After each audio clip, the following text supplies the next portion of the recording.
Welcome to your revamped, restyled, and slightly twisted Racer X best post-race show ever. It's back. Last year it was lame. I have to admit, the pits were closed. We were wearing masks. We couldn't really do the fun stuff. We were just getting races in. So now we have a sponsor. Twisted Tea is our title sponsor, and because of that, we have a rider. Max Anstie will be helping us on the show all year. So the pits are closed technically, but if you're cruising around late in the day and you want to come over to the rig and hang out with us for our show, I'm not opposed to it. Are you? Oh no, I'm down. It'll be great. We'll get everyone over here as soon as the races are done. Come over here and come and hang out with us, and you can get a few Twisted Teas as well. Yeah, absolutely. And you said you got Brit fans like dying for the borders to open to come watch you. Oh yeah, 100%. Like I went, so after Salt Lake City, I went straight back for a week actually to get my dogs. Well, we've been in America for a year and a half, and that makes it home. Yeah. And everyone that I speak to has literally been working from home, sat at home. They've not been able to do anything for the last year and a half. As soon as the borders open, trust me, there's going to be a whole flight full of people coming over to watch Pro Motocross. And yeah, so many guys. And I think the whole of Europe, to be honest, is going to want to come out because they've not been able to do anything. So 100% when later in the year, hopefully by the end, like I'm hoping by Pala, the last few rounds, Pala Hangtown, then we're going to have a lot of English fans out. It'll be great. That's what we want. We want to get the excitement back in the show that we couldn't have last year. A spot of tea. We'll have a spot of tea, Twisted Tea. Thanks. I mean, it's no energy drink, but that's probably positive in some ways. Yeah. So, Max, we'll talk about your race. I'm not going to have you tell me all about Ferrandis winning and Roczen and all that, because I don't know if you see. I don't even know what you see when you're racing. I have no idea. Yeah, I wasn't watching them at the moment. Okay, I mean, maybe give me... I reckon by round 3 or round 4, then you can ask me about the... Because you'll be closer? Yeah, obviously. Oh, okay. Well, yeah, so give me an idea of how your day went. Here's the problem with the 450 class. I don't even want to think about the results. Because if you look at the guys ahead of you, they're all good. Yeah, no. For sure, there's a lot of great guys. I had a good time. I mean, I guess you can kind of tell. I'm not overly pumped. Obviously... I look forward to outdoors, and this is my cup of tea. This is my beautiful. Tea. I feel naturally at home. I really did enjoy Supercross, but coming to outdoors, I feel comfortable even just looking at the track, and I know what I want to do. I just feel like there's I need to make some progress with a few things. We got Colorado, so Colorado coming up next is a different kettle of fish altogether, it's altitude and whatever, but when we come back from there, I want to utilize those 2 weeks to do some testing, and I know what I want to feel. I've just got to, I've got my guys working on it, and we can make progress. But overall today, solid. It's a starting point. Nice, naughty.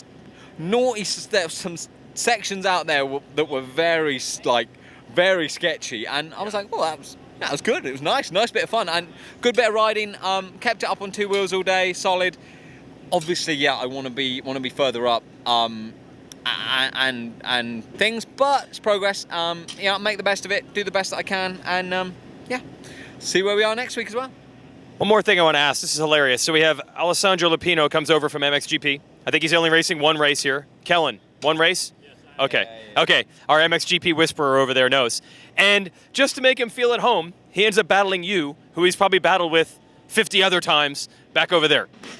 Yeah. It was actually really nice to see him and things. But yeah, maybe that's as well why I'm a little bit, Okay. Because I'm like, all right, I know.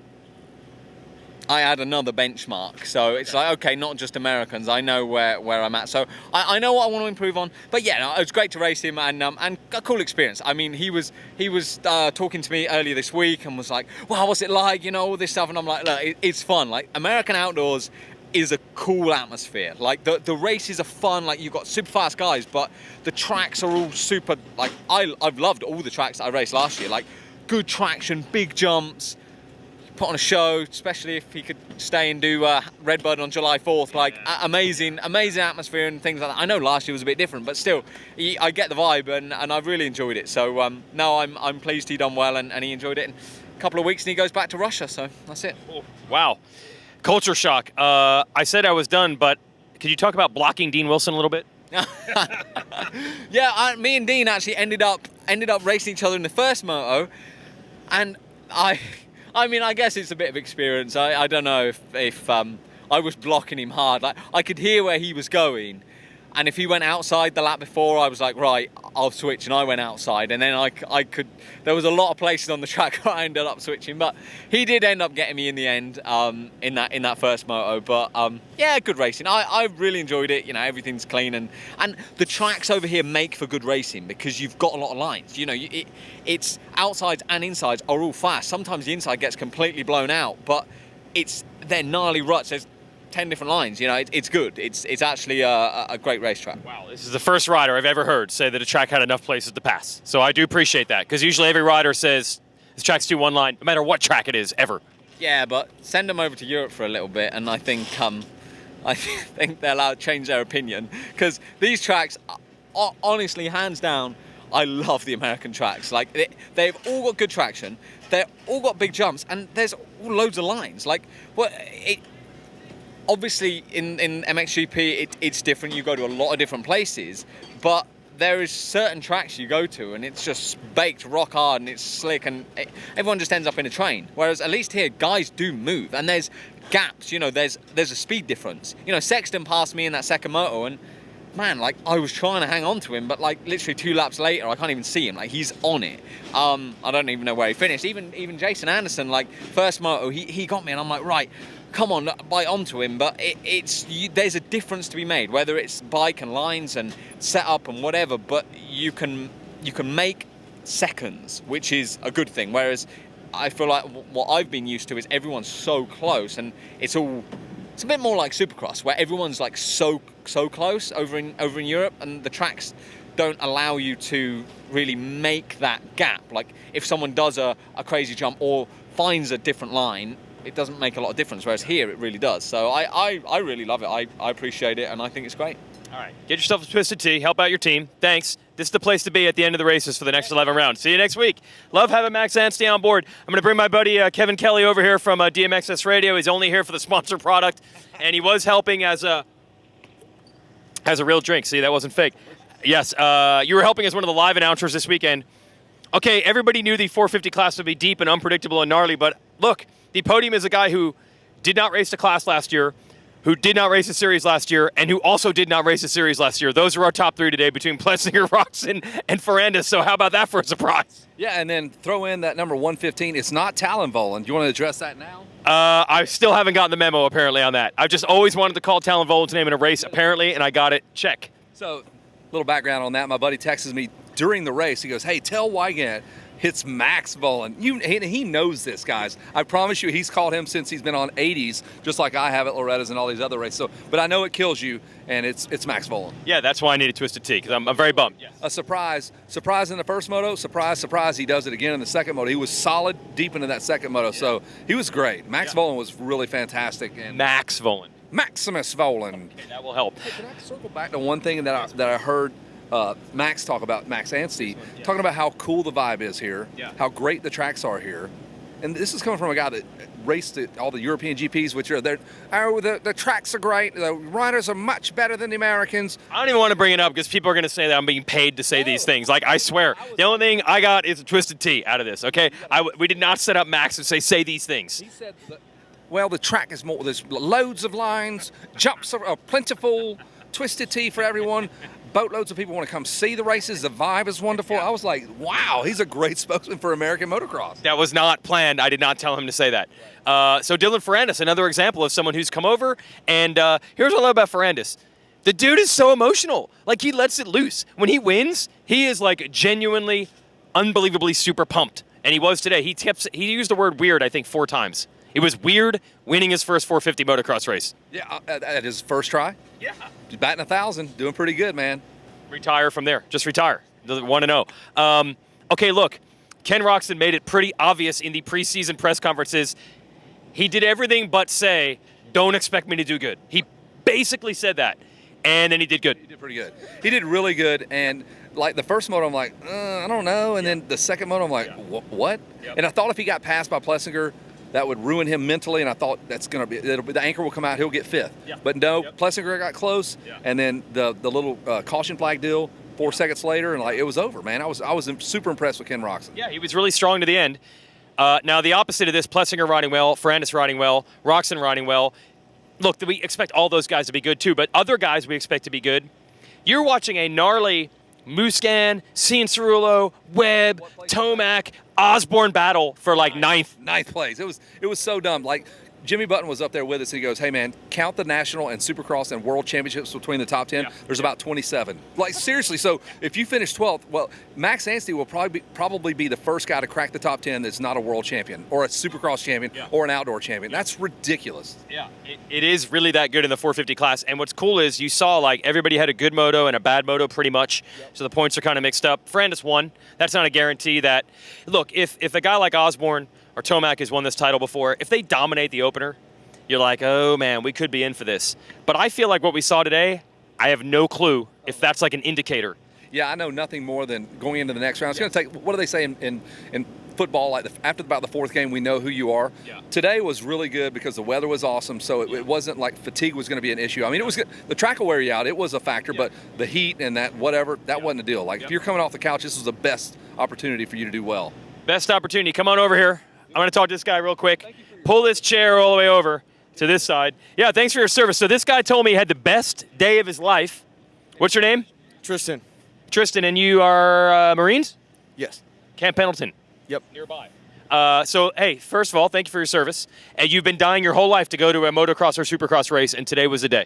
I have. I'm from Virginia. I've been watching since 2016. Past 5 years, it's all I've ever wanted to do. And did it live up to the hype? Absolutely. I got Cooper Webb's pants. I got all these autographs. It was amazing. Yeah. He got Cooper Webb's pants. That's what it's all about. All right, so thanks for your service. And we're going to get more fans here. Twisted Tea's our title sponsor. You're done, though, for the series? Or will we get you back at any point? Yeah, one and done. I've got a 1-race contract with these guys. Then it's back to the amateurs for me. This is the big leagues. So there's a couple upgrades. I think we'll have more fans at the next couple races and less Kevin Kelly. Way less. Yeah, you don't want any more of me. You're bottom of the barrel. Don't. We have to talk about the 250 class. Jett Lawrence. Dude, now look, we all know Jett Lawrence is going to be very good, but he did not just win today. He had to beat Justin Cooper and Jeremy Martin straight up to do it.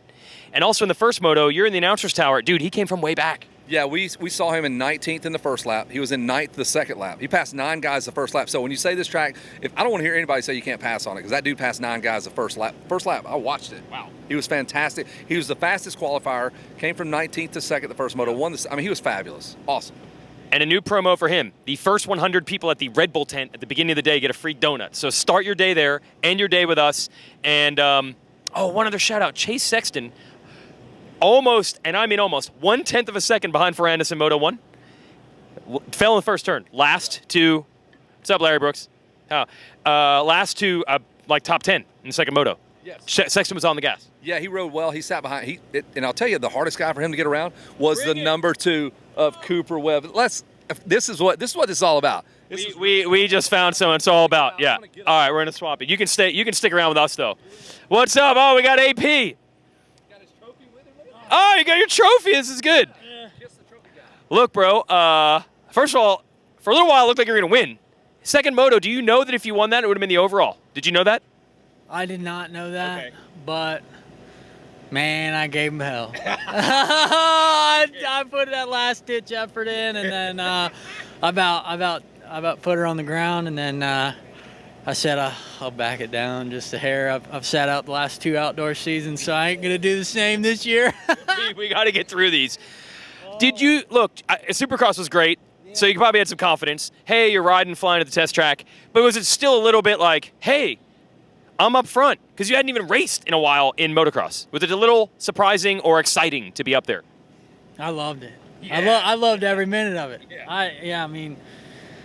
I love outdoors. I like outdoors a lot better than Supercross. I think it suits me better. I don't know. I just like it a lot better. I think outdoors is more gnarly than Supercross. Supercross has its gnarly points, but you're just a hell of a man if you can go 24 motos and win the outdoor championship. So that's my mind, and I think it's awesome. I love coming out here and just kind of breaking out, have my breakout ride the first start of the season, and it's a good start to the season. And I wish I could have got Kenny there at the last minute, but hey, I'm riding good. So we got what, 11 more rounds, and we're going to some places that I really like, and I think I can do some work. All right. Here, do one more thing. This man's a member of the U.S. military. He's in the Marines. Take some selfies with him and his trophy. That'll top off your day, right? Go take some selfies at the Plessinger and his trophy. You got a phone? Are you taking photos or no? Yeah, sure do. Yep. Get some selfies, maybe touch the mullet, and we're going to go and have some Twisted Tea and have a good time. I like to say, I watched the pre-race show or whatever. Oh, no. You're not. You shouldn't have, bro. No. I mean, It's not for you. I'm just here to tell JT we're here to stay. We ain't messing around. We're here to stay. Ain't no 8th, 10th place guy. We're here to podium. We're here to stay. Eat it, JT. Eat it. He's here to prove you wrong. He's here to prove you wrong. Oh, my gosh. It really was the best post-race show ever. JT, predict podiums and wins out of this guy. Let's go, baby. Let's go. Come on. See you in Colorado, everybody. Thanks to Twisted Tea. It's the best post-race show ever. I think it was the best post-race show ever. What do you think? Oh, absolutely. All right. Thank you.